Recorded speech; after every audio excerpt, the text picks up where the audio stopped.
Менің есімім Қасымхан Сәкенұлы. Малайсары Батыр мектебінде ұстаздық еңбек жолымды бастап, қазақ тілі және әдебиеті пәні бойынша сабақ беремін.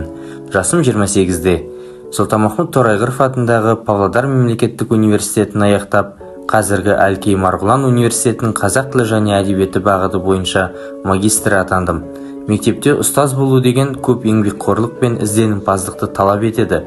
Әрдайым оқушыларыңмен бірге түрлі конкурс жобаларға, олимпиадаларға дайындық үстінде боласың. Мақсат тек жеңіске жету ғана емес, сол жеңіске жету жолында өзіңнің қабілеттеріңді шыңдау, өз-өзіңді жетілдіруге ұмтылу екенін ұмытпаған жөн. Орын алмағаның жеңілсің емес, жеңілмегенің деп таны.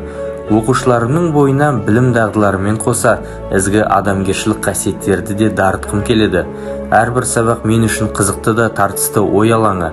Онда оқушымен ой жарыстырып, сыр бөлісіп, ақпарат алмасамыз. Мен үшін мұғалімдік жұмыстың ең қызығы осы болар. Кеше бала болған ұл қыздардың көз алдыңда мұрт өсіп ер жеткенін, ұялып ой жеткенін байқайсың. Олардың адам болып қалыптасуына септігіңді тигізесің, үлесіңді қосасың. Мектеп кеме, білім теңіз.